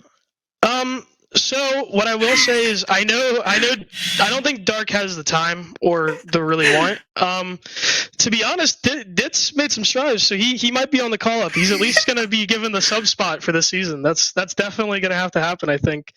Dark's always already been subbed. We've asked Dark to play for us in the past because we just love that guy. I mean, he's just a phenomenal anchor. One of the guys, he just will do what you say. Good soldier, right? Good util guy. Really, both of them are great dudes. Like, that's the big thing. Like, when I'm like about to implode, everyone's just being really nice. So what happened to the first map with Dit? He was started out just so strong, and he like almost had like 19 or 16 kills. I mean, he was out fragging everyone besides you. What caused him to do that? I literally have no idea. That entire game is a fever dream. I just, every time there's an enemy, they just evaporate. Like, I remember thinking, oh god, because our entire philosophy going into the series was let them try to beat us, right? Like, we were going to play retake and we were going to 5v5 them at the bomb site, was basically like our philosophy. We were going to take our early gunfight. We said we're better at 1v1s, so we'll do those, but after that, we're never letting them trade, basically, was our rule on every fight. Which, like, that has downsides, but I think it was just the best way we had to play. And so that whole game, like, anytime 2 people went down for nobody, we were like, oh shit, the plan is failing. Fuck. And then it just like happened that, like, there were a few rounds where like somebody would peek me with the bomb at knob, I kill him, and I go, oh my god, they're inting, get on me. and then I'd kill like 1 or 2 more guys, and we were just like, and then like every round was just like a big group hug afterwards. Like, if we won like any round we went down in, if we won, it was just like a big group hug, like, fuck yeah guys, we didn't deserve that. So it was just a great time. Dip played really well. We literally just swapped him to that spot in mid because we just realized, like, we wanted to put somebody who was a really good aimer, and we felt like on B we wanted somebody really self-sufficient because Katomi is basically just going to play E-Box. You can ask him not to. He's not. He'll say yeah okay. He'll try to trail off, and then all of a sudden he's peeking the op again. But it works. So you just kind of appease it. Because it works so well. So we put Jung there so he could basically delay as hard as he could if he had to. They both played great. Take me through your util usage, because it seemed like your 5 had just much more crisp and maybe a better strategy in terms of when you wanted to use it, how you were going to use it. Take me through your util usage, and was there a plan that you had throughout the season that you implemented here? Was this just like hey, we're just gonna dump all our util? What was the thought process? So basically, the way we decided to go for it was on CT. It was to hold util as much as we can, get our damage util off early to prevent like hard rushes, and then make them burn util and then retake with ours. But on T side, it was really every map. We just decided we had a way we were going to take each bomb site and a way we were going to default out and take space before we just body slam deathballed, right? And so we just kept it really simple. So we never, if you notice, like we always threw the same like 2 to 3 smokes. There were never anything crazy, and everybody knew it. And basically, all I had to do was call our pace on the round, whether or not we were going to take something fast, and then where we were going to finish, or if we were going to default and then late take mid, or we're going to end A.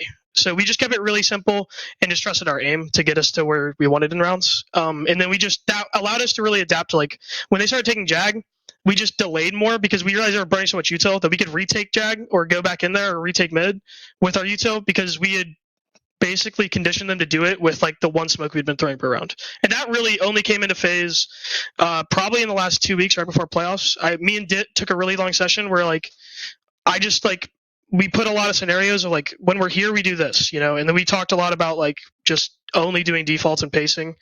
Basically let them make mistakes and then just 5v2 wherever we can and just play the retake, because I feel like we're really good in the retakes and post plants.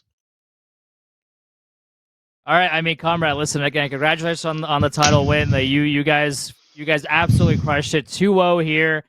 Listen, celebrate with the boys. I mean, it's a Wednesday, so I don't know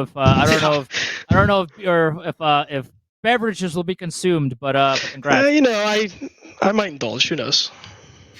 At least one. But yeah, I appreciate it so much, guys. It was great having. Yeah, congratulations, man. Yeah, thank you.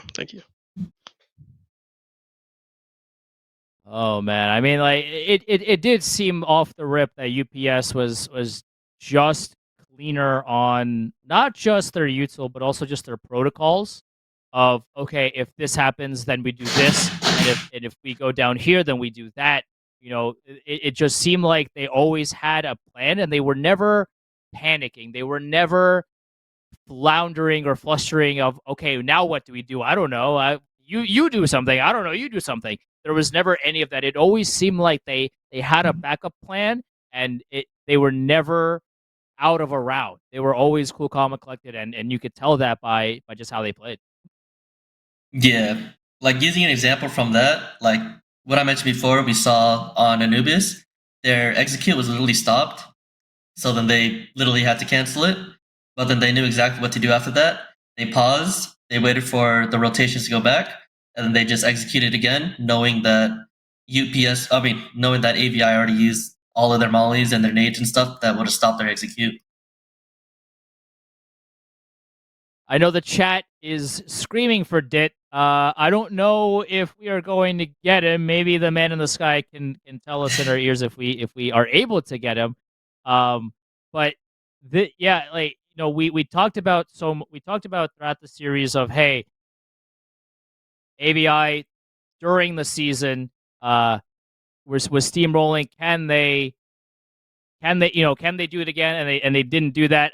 It does seem like we are not getting Dit. I apologize, chat. I apologize everybody that wanted Dit in here, but we are not getting him. But guys, final thoughts here before we wrap up. I mean, UPS was just a clinical 2-0 win to take this trophy home. Yeah, this season has been full of surprises with roster moves, CS2 patches, servers. So another surprise for the grand finals is a fitting way to end it. Yeah, and the 2 teams that made it to the end were the teams that actually stuck together from the start through the change and everything. So that consistently helped through, and it really showed in the finals here. Well, for Weenie and Kiri, I am Chels Bells. We thank you so much for watching us and following us along in the midst of an update from Gaben. Thank you, Gaben, for interrupting our Prem Finals. Season 12 Premier Final trophy goes to UPS 2-0 AVI in the Grand Finals. I'm Chels Bells. Thank you so much for following. Thank you so much for watching. We'll talk to you later.